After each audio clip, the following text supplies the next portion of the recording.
talking will be on the center screen. Hi, this is Joe Corneli introducing the Peeragogy Hangout for the week of the 30th of March 2015. I'm joined by an illustrious cast of characters, new and old to this project, calling in from different places around, looks like North America this time, but perhaps we'll have some people from elsewhere joining shortly, we'll see. Anyway, so Peeragogy has been going on for some time. We've tried different flavors and formulas. Right now, we're working on designing a course, but there's some other interesting long-term planning stuff going on. And since the time zones have just shifted to re-solidify the U.S. and the U.K. at the same time zone, this is the first time in some while that I've spoken with Charlotte or Charlie. So perhaps if you two have a moment, would you say hi? And I'm going to dig to screen share the document we've been working on. Yeah, you know, Joe, you can actually put the document on. You know, there's a little drive icon that window, so you can put that on, or I can. You can definitely screen share too. But people who are participating can open it. I don't think it does a screen share actually. Are you opening the document or the presentation? I'm just going to screen share the doc, and yeah, there you put the link in the chat. So hopefully I can also copy that over to Matthew. Said he was going to join via the event page and possibly weigh in if we start doing something really interesting. So, hi, Matthew, and here's a link to the document I'm going to paste over there. So let me just walk you through that, but yeah, why don't you guys say a little bit just about what you've been up to recently, and of course it would be nice for Karen to introduce herself to the viewing public as well. So, but maybe from Charlotte, you want to say what's up? Okay, yeah, I'm one of the editors of the Peeragogy Handbook. I've been involved since late 2012, and I met Joe and Fabrizio, our Italian member, on one of the forums that they had been lurking around and wondering where everyone was. So I joined them for moral support and ended up kind of jumping in with both feet. So we produced the next year the version 2, right? Or no, version 1. Anyway, we are now on version 2 and creating version 3. The end of, or sometime in April, we'll be creating version 3 of the Peeragogy Handbook. And I kind of help run the social media stuff, and I'm a publisher in the Boston area. So that's about it. Cool. Charlie, can you do voice? I assume there's going to be an echo, so I'll try and keep it quick. Is this okay? Got some pop music going. So yeah, I've been involved. I might start singing along with Katy Perry. What? I might start singing along with Katy Perry. So I've been working with Joe and Charlotte on Peeragogy for a few years now, and recently, well, this weekend I was excited to say I did my first GitHub editing of the Peeragogy Handbook, so that was really exciting. Joe helped me out a lot, and then yeah, so I mean, my background in teaching English as a second language and this stuff, so I'm excited to be here, and yeah. And then, yeah, as Charlotte said, we should have the 3rd version of the handbook out sometime in April. So, yeah. And Charlie recently had a milestone birthday. Yeah, big birthday. It's true. It's true. I recently turned 50, and it's been good to reflect on the past. I'm excited for the future. Cool. Nice. Okay, so yeah, Karen, you're in the hot seat now. If you'd be so kind, just say a little bit about yourself as someone new, but you're in a very familiar spot for everyone who's watched these videos before. Okay, hi, I'm Karen, and Charlotte just introduced me. I just met Charlotte recently, and she's just introduced me to the concept of peeragogy, and I thought it was fascinating because I spent the last 20 years in Spain. I came back to help care for my aging mom here in Boston. And I've been working in the field of education for 30, 35 years since I was a teenager, basically. I've been working with teenagers. And first it was in kind of agriculture, a lot of stuff with 4-H, and then environmental education in Vermont, and also a little bit in Massachusetts. And then I started working at ESL as well about 25 years ago. And so for the last 20 years I've been in Spain, mostly Barcelona, also Madrid. And for the last 10 years, it was with the British Council. It was a fantastic organization for me to work for. I was really lucky. I learned a lot there. And also for the University of Cambridge and the Department of Education of Spain. And in the British Council, we were setting up programs in peer teaching, where you'd have 2 or 3 teachers working together with the same class. I don't want to get into it too much, but it was fantastic, and we learned a lot from each other about teaching from doing that. And also peer observations was another thing that we did, where one teacher would go into, teachers would pair off and they'd watch each other teach and talk to each other about what they saw that they learned from watching the other teacher teach, basically. And it was a great kind of way for people to learn all kinds of things from one another. And then we started the classes working together, teaching each other information, people at different levels. So it was really exciting, and then I left. But I think there's especially with the internet now, there's a big call for people sharing information. And so I'm kind of excited to be here. It's all very new to me. I kind of feel like I've just walked into the staff room and I'm like, whoa, this is kind of cool. Just don't start smoking. No, luckily I don't have that. I have other habits, but not that one. That's what I always remember from high school. The teacher's break room would smell like cigarette smoke. Oh my gosh. All right, so that's me. Great. Lisa, are you unmuted or? I can unmute. Okay. So I joined the group about a year ago, and my interest in peeragogy is largely as it relates to business.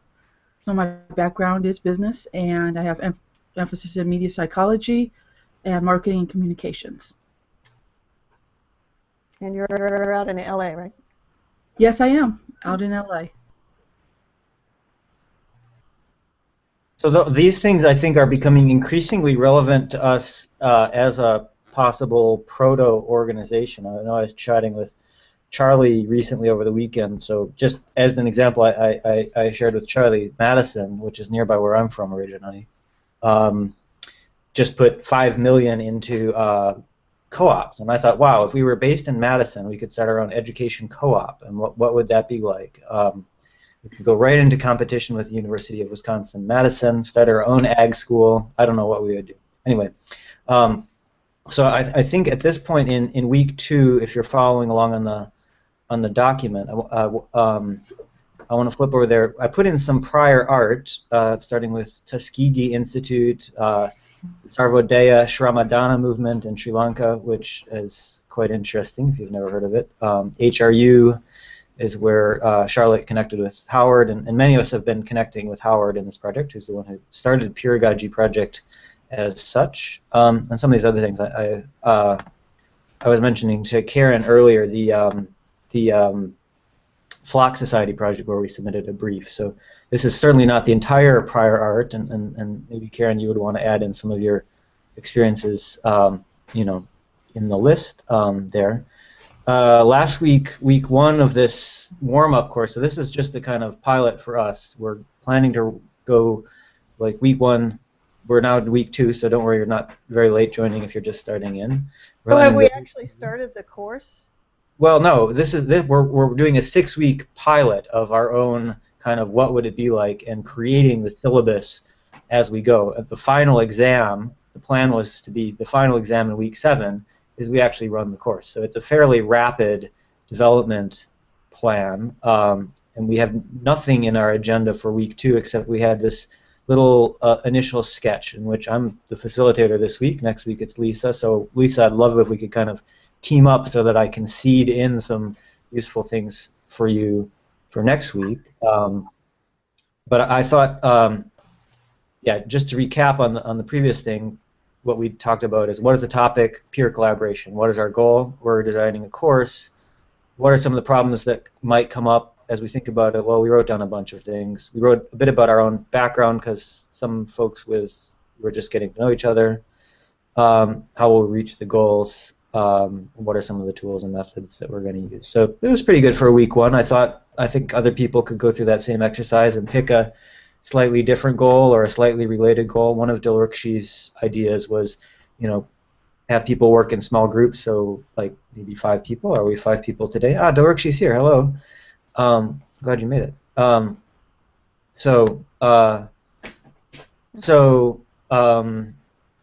Work in relatively small groups, although with some somewhat bigger focus. And Julia, who's in Italy, although she's from the Spanish-speaking world.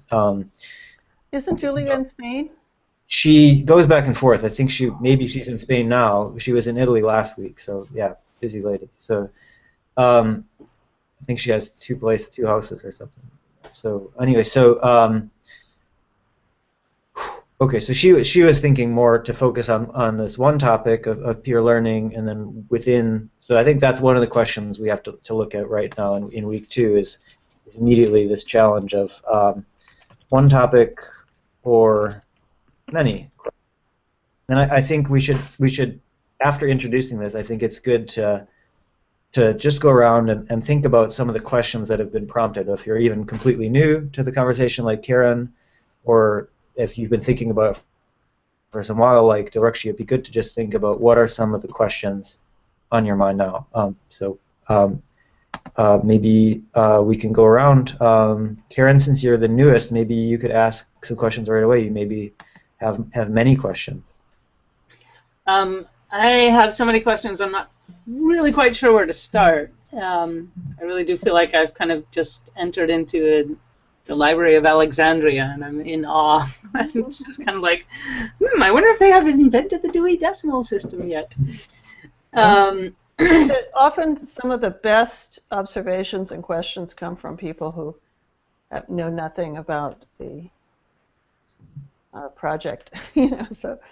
Okay, well, I guess one of the things that I'm thinking, because of course I'm relating it to my own background knowledge, is I understand how peers can help each other within the same field, because I have a lot of experience with that, and just kind of staff room chat about anything.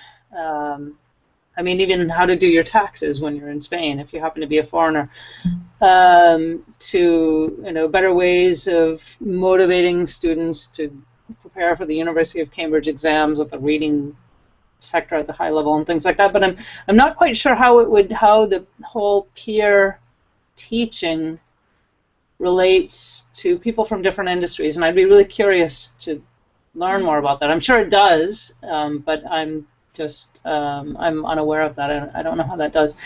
So I guess it's kind of like, what are the basic cores of peer teaching as you envision it on the internet? I think it's a great idea, but I'm a little overwhelmed at the size of the magnitude of people teaching each other how to work together, how to teach each other, what teaching is. And as I said, teaching for me is like facilitating. It's not really teaching. It's I have knowledge that someone else wants, and they have plenty of knowledge that I, didn't think I wanted, but then I learned that I did. And one of the things that one of the basic ideas that we were working with is a student never learns exactly what the teacher had planned to teach in the classroom setting, and the students take away from the class a lot of different things that the teacher hadn't intended. And one of my gurus for ESL is Scott Thornbury. He works, he's based in Barcelona, but he works at the New School for Social Research. He leads a master's degree there in teaching English as a foreign language. And he has this program called, well, he's not running it anymore, but he ran it for years, Dogma, and it was based on the film Dogma, which had no extra, what are they called, props? They're not props in movies. I can't remember what they're called. But the idea is that the number one resource that you have for teaching is the knowledge of the students and the character of the students. And so you go into the classroom without books and without, I mean, the British Council had the interactive whiteboards, and we had fantastic internet connection for all sorts of online things that we were trying to do. But basically all we needed were the students in order to help them to improve their ability to express themselves in English. And I'd be really interested to see how that applies to the peeragogy idea. And Charlotte gave me the handbook to look over, but unfortunately I haven't had time. So I'm really excited about looking over what you have in the handbook already. Mm-hmm. So I guess We've that's had kind of some pilot projects. I mean, Charlie was teaching English as a second language in Chicago. Yeah. Sorry. Go ahead, Charlotte. No, I'm done. Yeah, like the Thornbury dogma stuff, like not putting in a movie set, like filming it on location type stuff. I mean that, and like I don't know if it's British Council or it's I forget the guy's name. No, it's like an Oxford. He's well, it's like teacher talking time, you know, like getting TTT down to like Jack Richards, like communicative language teaching. Although that's kind of like past it. But you're more advanced in this stuff than I am. But anyway, the communicative language teaching, the idea of like the teacher speaking as little as like only 30% or less, and the dogma stuff, like that level of like English as second language teaching has a lot of peeragogical elements to it. Especially once you get into like the students working together, like pair work or group work, and then the teacher talking as little as possible, and the back and forth between teacher and students, like you were alluding to. That's all. There's a lot of peeragogical elements to it. I mean, I would say the only thing that like within that, you still have the facilitator who's not like a teacher, like you said, who's it's not somebody who's like inspiring and like making these students already have everything they need. The teacher's just giving them opportunities to bring it out and learn from them. That stuff's all pretty peeragogical, so you kind of get it already. I'd say like the next step would be, or like a different way to think about it, within like English as a second language or like chemistry or physics or something, you have kind of like a body of knowledge that's already established. And with that body of knowledge, having a facilitator makes it a lot easier. And so like a direct peeragogical thing within ESL would be just like to Spanish kids like working together to teach themselves English and like using the internet without a teacher or something, but that's not necessarily the best model for learning English. But for like community building or for like programming or music or different things like where there's not an established, or like the high sort of like, so peeragogy, sorry, let me go back, rambling a little bit here, but peeragogy would more like what you were talking about with working with the other teachers in the break room, like sharing ideas with them, going to like a conference, like teacher within ESL, teacher on teacher education or like ELT, whatever. That's very peeragogical in nature. It's like trying out something new and then seeing if it works or doesn't, then going back to the group. But nobody knows exactly how to teach English as a second language in the 21st century with all the tools we have available now. What's the best method in 2015? It's different than it was in 2011. So anyway, sorry, that was kind of like a rant, but basically the thesis, like, communicative language teaching is like very pedagogical, and then like teachers in the break room working together to make their ESL lessons better is basically pedagogy. That answers your Sorry, I was muting people left and right to try to hear Charlie a little bit better. So if you have something to say, please unmute yourself. Otherwise, no one will hear you.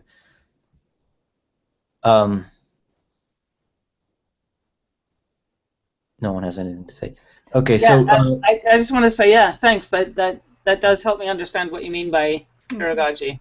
I guess my question is more kind of like how, with this online format, how is pedagogy? How do you envision the future with people from different disciplines? I understood a little bit about what you were saying for two. I would say on the on the different disciplines note, I think Lisa could do a good job of answering that. Okay, cool. Well, on the disciplines note, I guess I just look at it from a business standpoint, and based on some experience I had at an organization. So basically, it's almost more of a hybrid, but it's being able to leverage the strengths of Peeragogy from an operational standpoint, while still being able to maintain and manage the necessary, say, business needs. And there's a lot of psychology that goes with that, because it feels a little uncomfortable and we don't have frames we're used to working with. We're used to kind of a hierarchical sort of approach.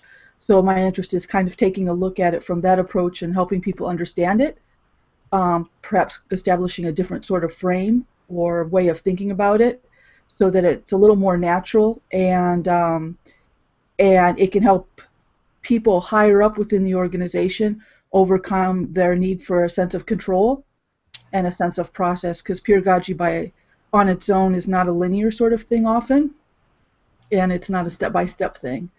So businesses and organizations often break things down into processes, and we have kind of this hierarchical structure in our head. Then we break things down into processes, and each step takes so much time, and one step comes before another. But Peeragogy tends not to be so linear. So my interest is in kind of trying to break through things that way, which may help educational. That's where the educational thing comes into play, because understanding both worlds may help me and others figure out how to communicate those things better. Well, cool. That reminds me, just real briefly, that Charlotte had a cool post on our Google Plus thing today. So Google Plus is another tool we use for asynchronous communication about design teams. And I thought, I had the thought. Where did you find that list? That was just the headings. But it took me a lot of work to extract it from. Wow, that was a pretty cool list. I liked them. I wish we could reach out to those guys and have them. It could be fun to take that list of their themes and kind of redo it as a pattern catalog. That's another one of our resources when you're looking in the handbook. I'm quite proud of this pattern catalog, although we love patterns. I love them myself. I speak to them myself. Because it just really increased my awareness of what Peeragogy is about. So I think briefly, I think you could think of the discipline as as design as being this discipline that kind of dissolves like MSG into anything else. So it's like you could have an ESL design, or you could have a pedagogy design, or you could have a Peeragogy design, or you could have a business methods design. And I kind of feel like maybe what we sorry to interrupt. I got a jet. Okay, nice to see you.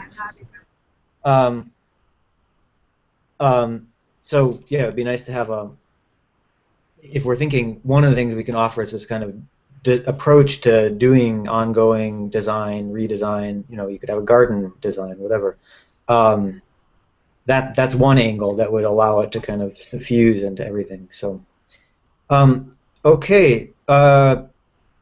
Dilrukshi, do you want to say a bit more? Because I hope we haven't gone completely off the rails. I see you guys are talking in the chat a bit about what were the expectations and so forth in general. So how are we doing in terms of your goals and ideas about week 2? And what are some of your questions looking ahead towards, say, week 6 or week 7?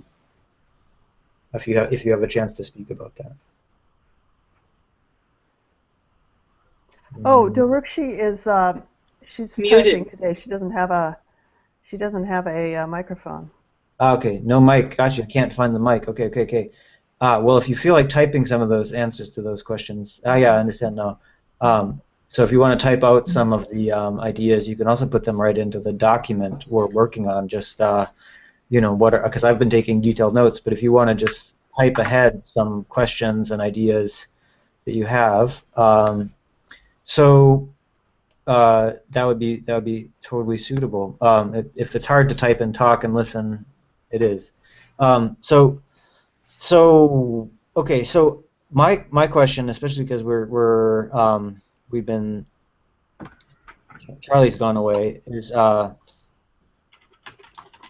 back to the question of business. So teaching a class and this peer learning stuff is great.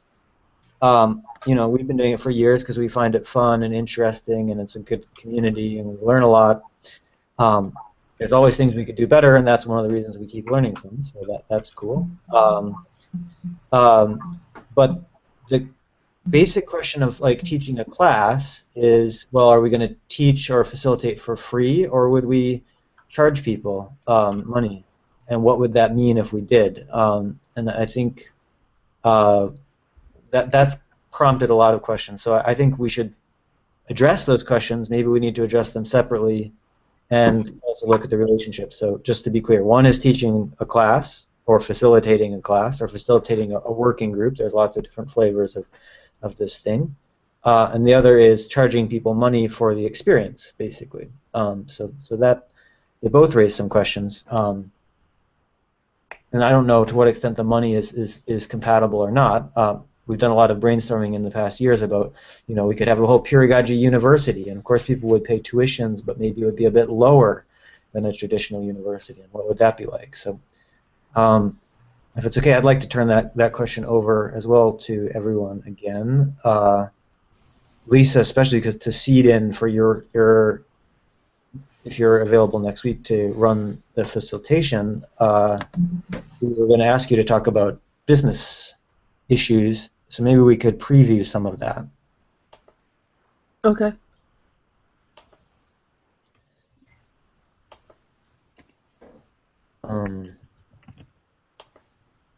So the first thing was course, working group.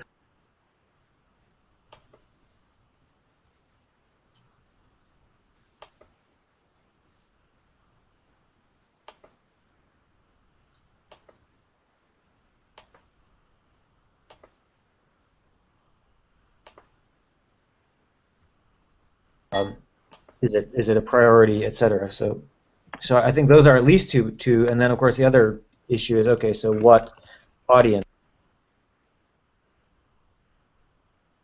What's our target market, target audience, target public?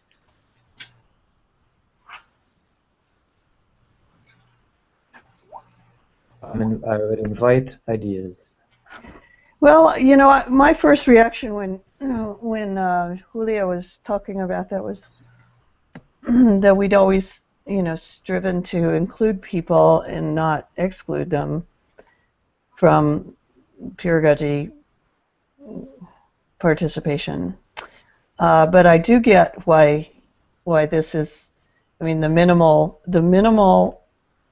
minimally massive. I was trying to explain it to Karen, but it's based on the experience of MOOCs that if you have 10,000 people, maybe 500 of them will be participating, and it's a chronic problem with MOOCs, and yet you must scale up to accommodate the 10,000, and you don't know who is going to be.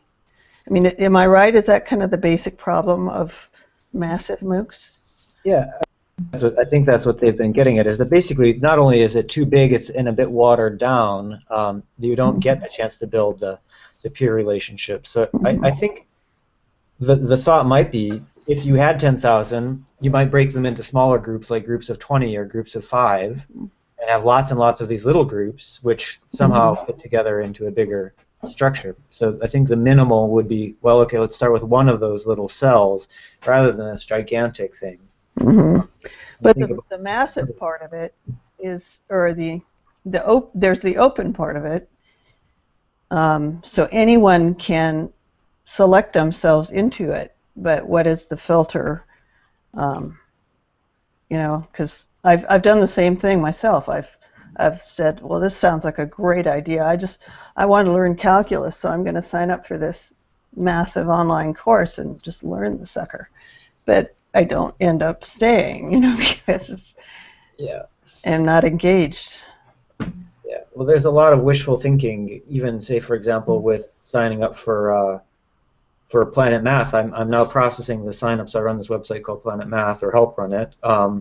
Do a lot of the on-the-ground work about it, and I'm processing the signups by hand. And so we're getting more and more signups, but I don't know if those people will ever post, or how to keep them active, and some of them may be saying, oh, I've got to sign up for some math help because I need math help. And I'm like, well, yes, you might need math help, but I don't know if you're going to get it from this website. So I see Dilrukshi saying, yeah, if we charge people, $50 or the equivalent maybe in their local currency, whatever, then that's a way to make commitment. But and I would like to see an option for people who really want to join and can't afford that $50 to make a case for their participation. Maybe there's a way we could have a little, try and figure out how to merge into the Peeragogy stream, and you're in.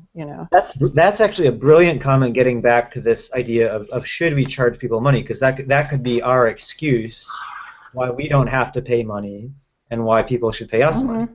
And it kind of, people have tried to quantify participation, and I know our friend David Pinto has kind of developed this, way to pay people in a project based on participation. But there have been lots of attempts like badges and things like that. Participation you earn for a certain number of hours or log-ons or other your peers rate your participation. Yeah. So there's ways. Yeah. So I still think I'm not that uncomfortable with the idea of charging people money in the abstract. Like when I push it out to a 5-year horizon or something and imagine something really big, again, like a university, it would make sense to charge some tuition for the sake of maintaining an infrastructure or paying 1 or 2 admins. But the thing that I'm not necessarily comfortable with is the idea of charging money to go into the pockets of the teacher. So, and again, at the same time, I recognize from many people over the years, including Fabrizio and me and Charlie as well, come around to this point, like, we'd like to make some money. So what would we be charging people? What would we be charging people for? So how about how would it work if we had a subscription level where people contributed based on participation or money, and then they could take the course? Yeah, I like it. I almost been contributing based on how much value they get out of it. Like, we enjoy it, but would we pay for it? And who would we spend the money? I think that maybe we need to add a D to my itemized list, which would be like, how would we actually, if we did get an income stream, because we have actually put in sweat and money, to like get the book ready, so if we all said, yes, I love Peeragogy so much, I'm willing to put in $200 towards a pool. This is a very David Pinto kind of idea. What would we do if we had a budget? What would we spend it on? And so David has this idea to build a bigger and bigger pool until he comes up with a good idea. I think it's better to have the idea first. He thinks if you put in the money, then you get a sense of commitment. But I think we've shown our sense of commitment by actually working on the project. So, anyway, so those are some things. Okay, I see Dilrukshi saying there's a link to scholarships if you're from developing country. Yeah.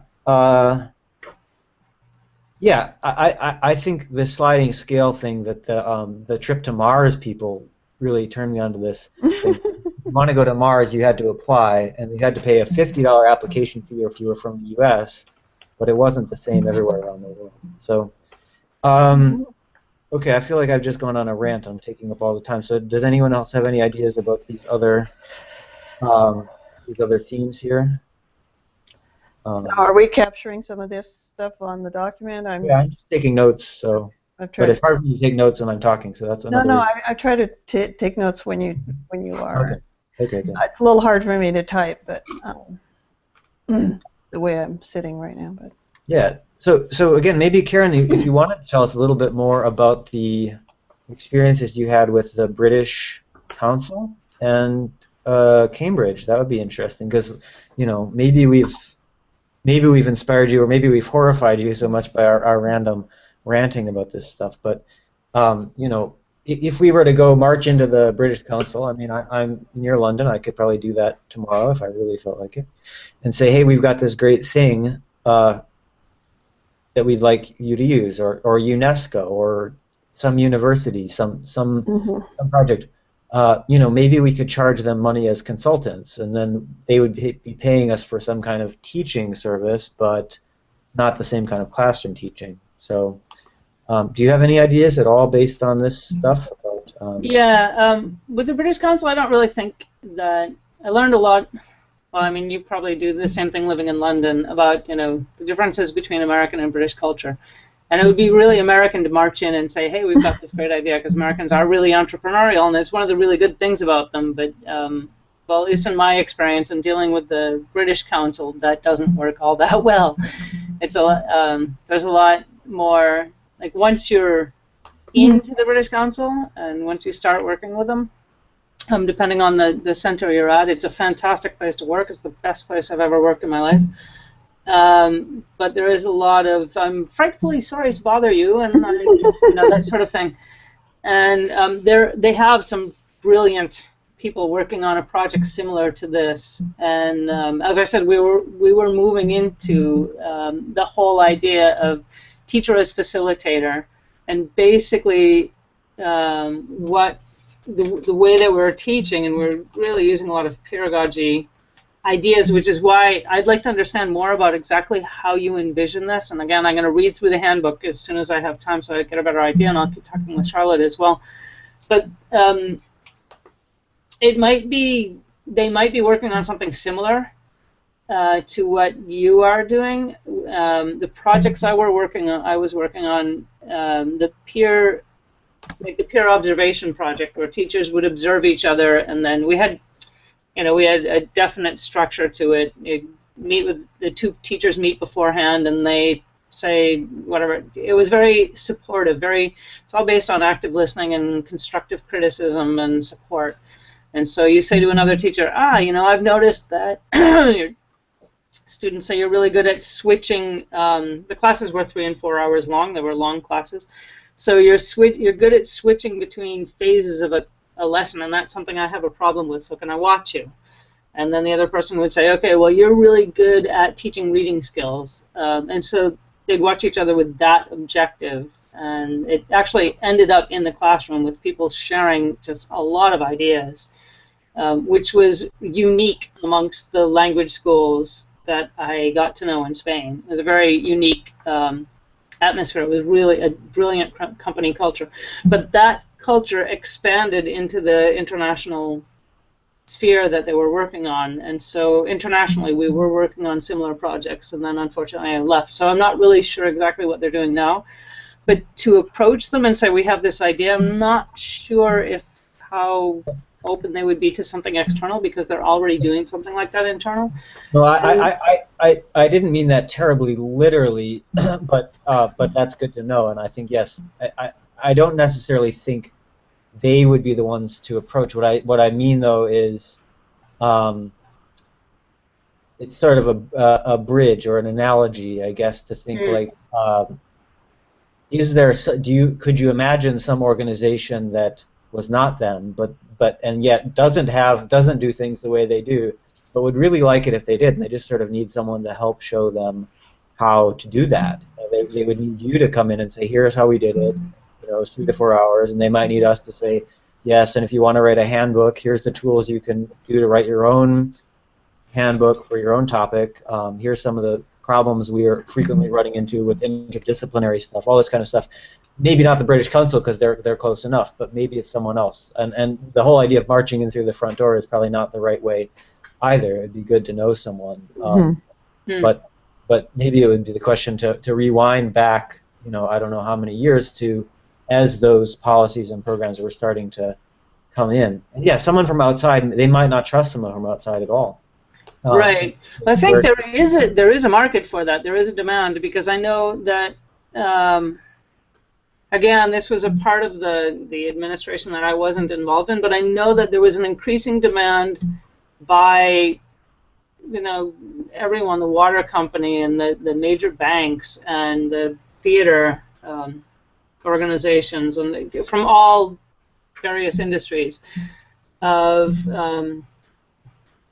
learning about how to basically how to communicate, how to run a meeting more effectively. And again, the whole idea of hierarchy is really crumbling, as I saw it anyhow, in Europe. And I don't really see it crumbling here. I see it kind of like really entrenched, a little bit more solidified and calcifying.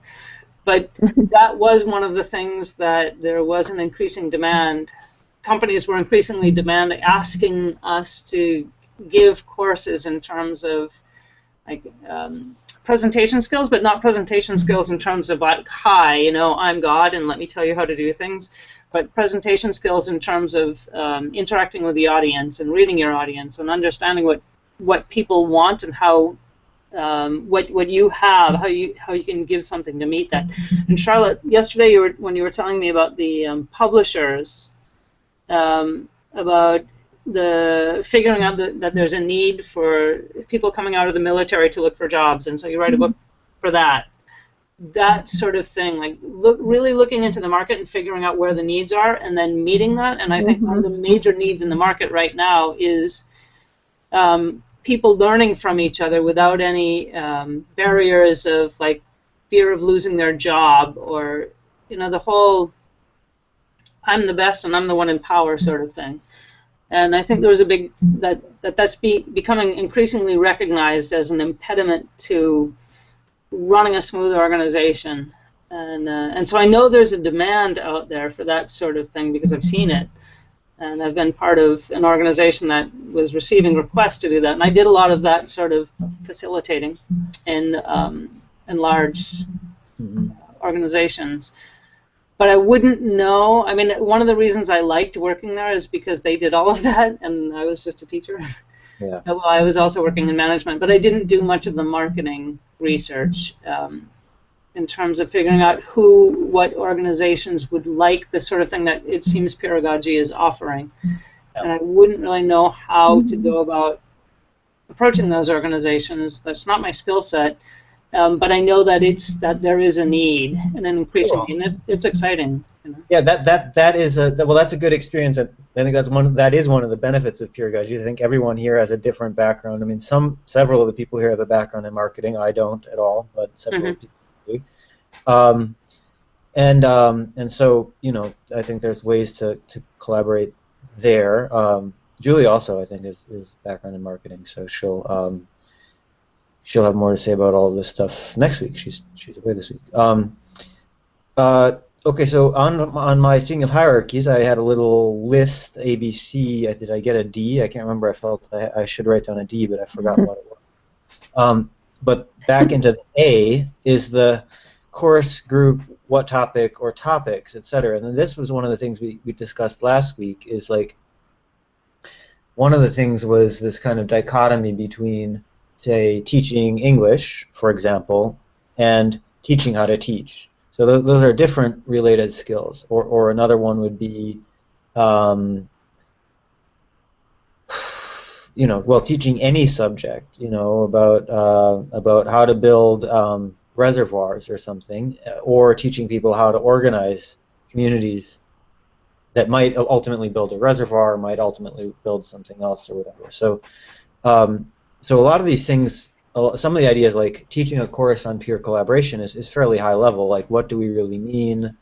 It's good, and we know a lot about it, but it might be nice also to have a bit more, in some cases, some more concrete connections to some kind of case study.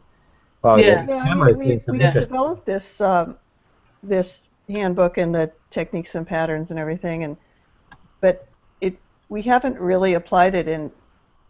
I mean, we've started to apply it in our pilot projects, and we took the Peeragogy accelerator idea and tried to kind of be a SWAT team for problems that occur in organizations or the challenges that people are coming up with, up against.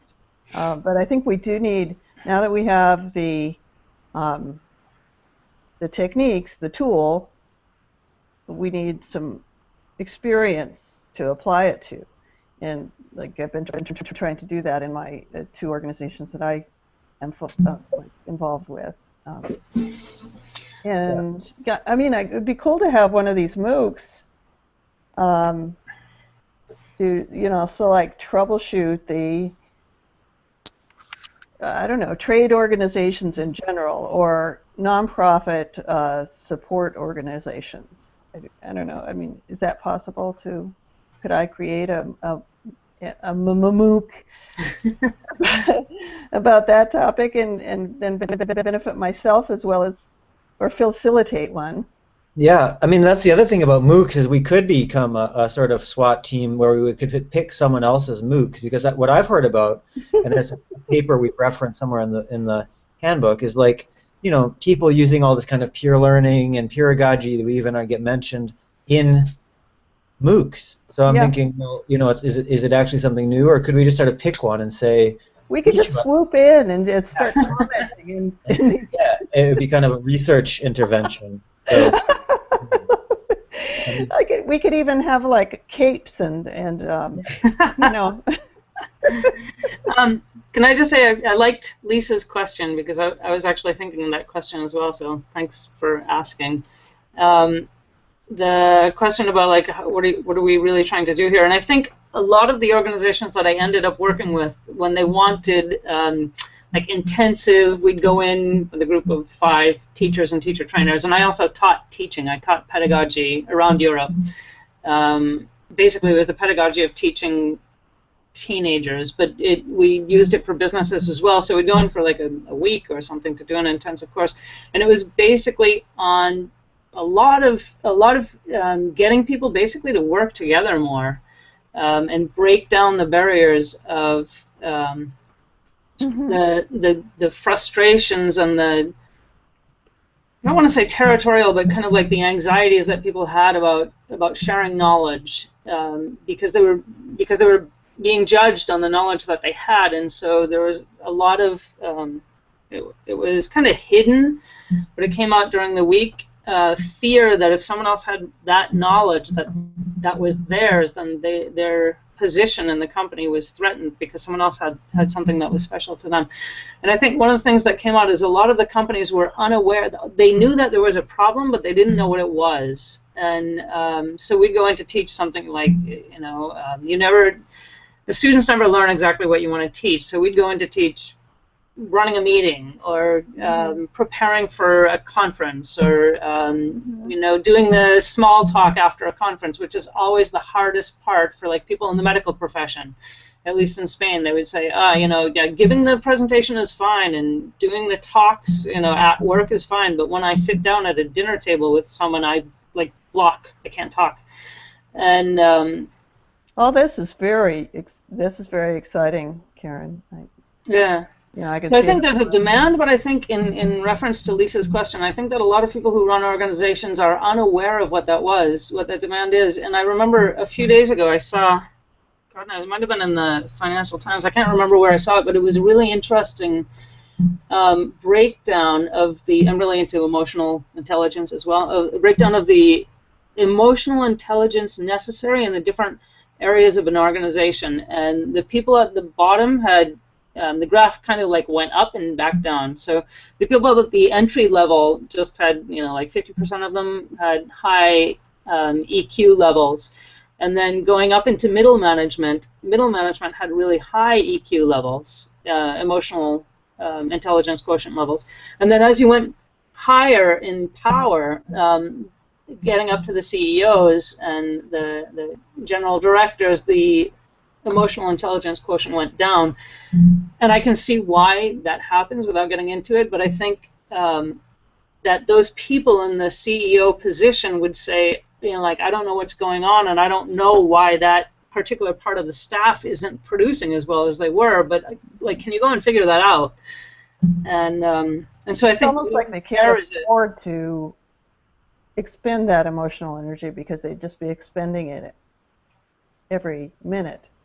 Yeah, quite possibly, and they have much other important things. So I think there might be a market there in terms of, again, this is referencing the question that I saw that Lisa raised about, what are we trying to do here?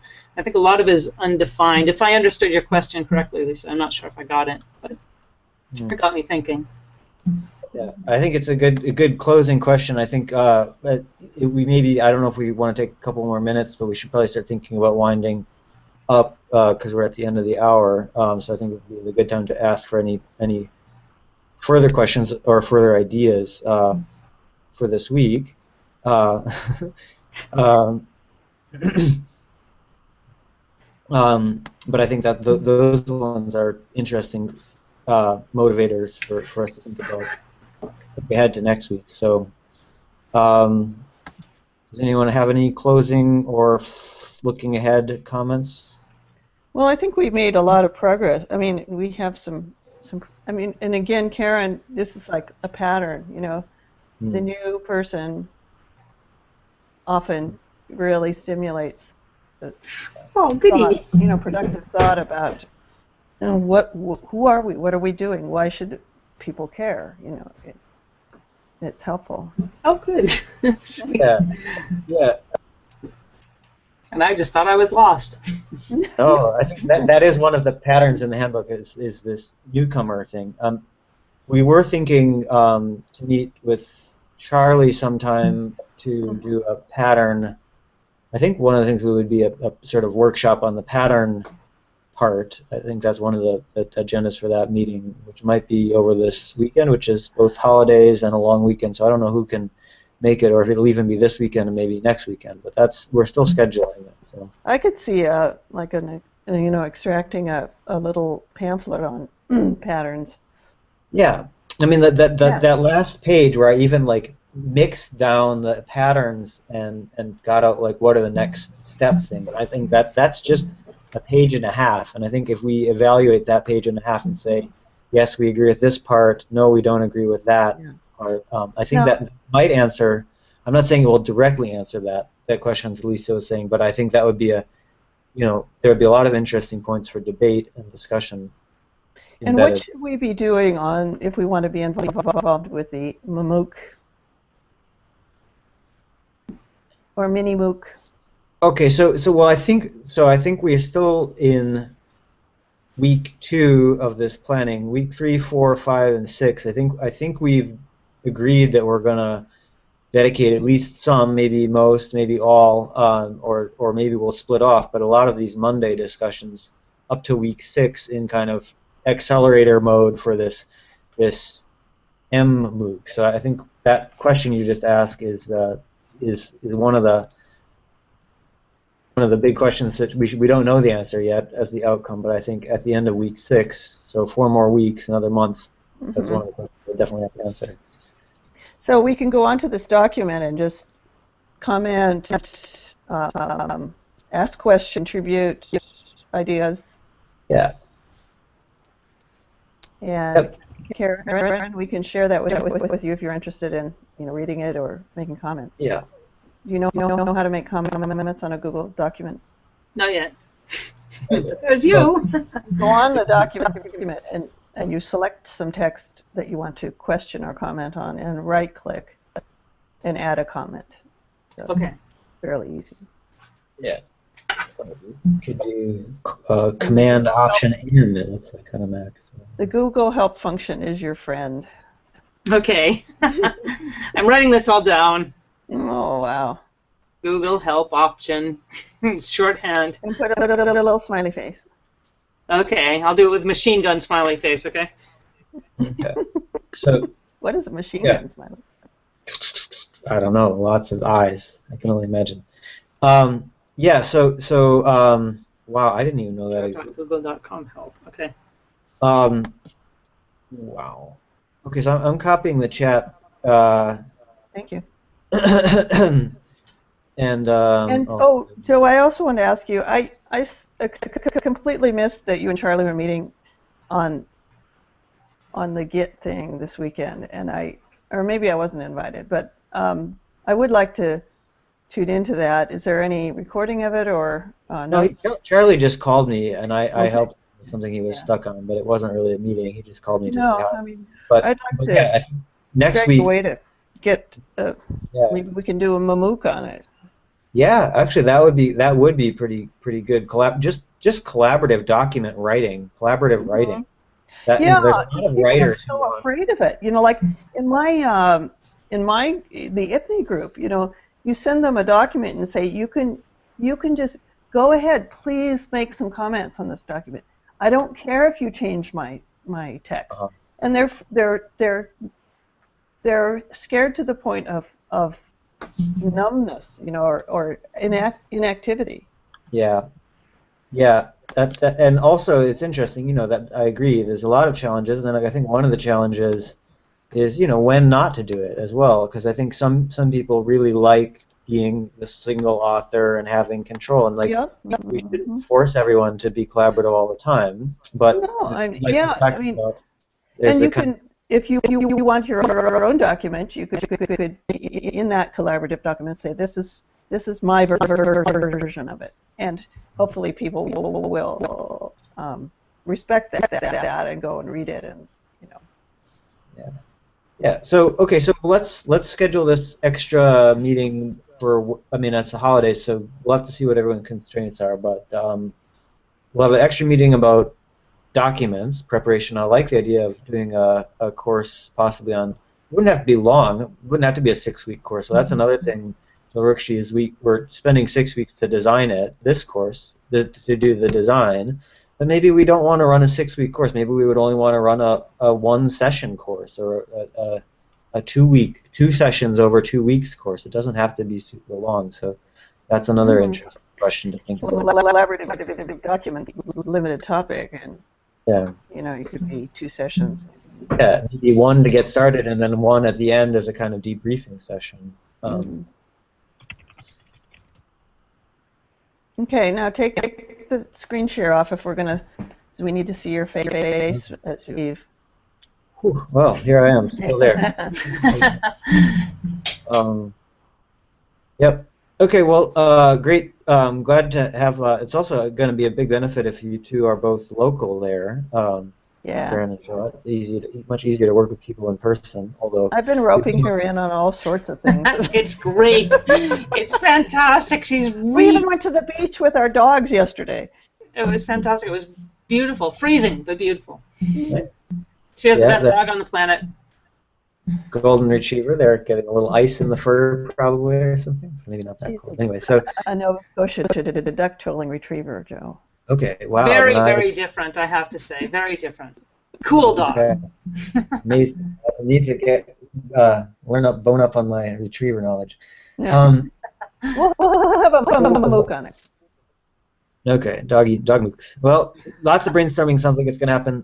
Probably see many of you soon and next week. So I'm going to stop. No, Karen is going to stop the broadcast. I'm going to just say goodbye.